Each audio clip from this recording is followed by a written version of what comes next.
Udupi SP ಕಚೇರಿಯಲ್ಲಿ ಶರಣಾಗತಿಯಾದ ನಕ್ಸಲ್ ಲಕ್ಷ್ಮೀ ತೊಂಬಟ್ಟುಗೆ ನ್ಯಾಯಾಂಗ ಬಂಧನ ವಿಧಿಸಿ ಕೋರ್ಟ್ ಆದೇಶಿಸಿದೆ.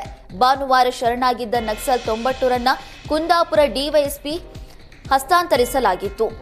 ಇಂದು ವಿಡಿಯೋ ಕಾನ್ಫರೆನ್ಸ್ ಮೂಲಕ ಲಕ್ಷ್ಮೀ ತೊಂಬಟ್ಟುರನ್ನ ಕೋರ್ಟ್ಗೆ ಹಾಜರುಪಡಿಸಲಾಗಿತ್ತು.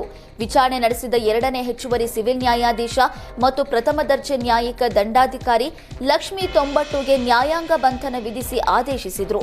ಇನ್ನು ನಕ್ಸಲ್ ಲಕ್ಷ್ಮೀ ತೊಂಬಟ್ಟು ವಿರುದ್ಧ ಉಡುಪಿ ಜಿಲ್ಲೆಯ ಅಮಾಸೆಬೈಲು ಠಾಣೆಯಲ್ಲಿ 3 ಪ್ರಕರಣಗಳು ದಾಖಲಾಗಿದ್ದು ವಿಚಾರಣೆ ಬಾಕಿ ಇದೆ.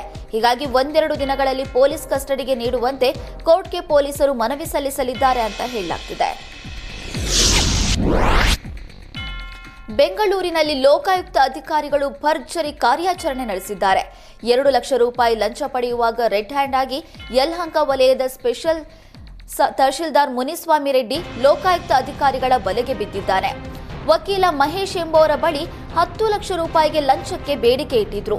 ಖಚಿತ ಮಾಹಿತಿ ಮೇರೆಗೆ ದಾಳಿ ನಡೆಸಿದ ಲೋಕಾಯುಕ್ತ ಅಧಿಕಾರಿಗಳು ತಹಶೀಲ್ದಾರ್ ಮುನಿಸ್ವಾಮಿ ರೆಡ್ಡಿ ಹಾಗೂ ತಹಶೀಲ್ದಾರ್ ಪರ ಹಣ ಪಡೆಯೋದಕ್ಕೆ ಬಂದ ನಾಗರಾಜ್ ಹಾಗೂ ಸಂದೀಪ್ ಎಂಬುವರನ್ನ ಬಂಧನ ಮಾಡಿದ್ದಾರೆ.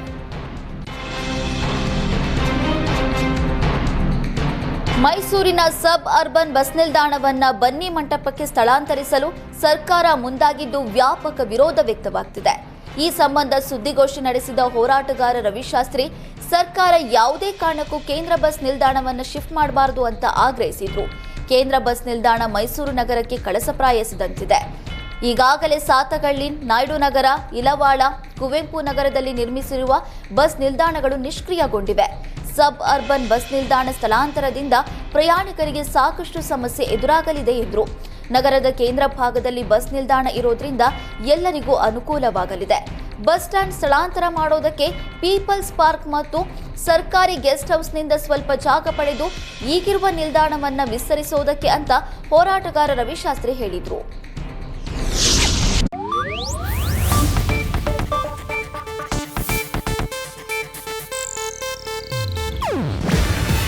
ಇದು ಏಷ್ಯಾನೆಟ್ ನ್ಯೂಸ್ ನೆಟ್ವರ್ಕ್ ಪ್ರಸ್ತುತಿ. ನೀವು ನೋಡ್ತಿದ್ದೀರಾ ಏಷ್ಯಾನೆಟ್ ಸುವರ್ಣ ನ್ಯೂಸ್.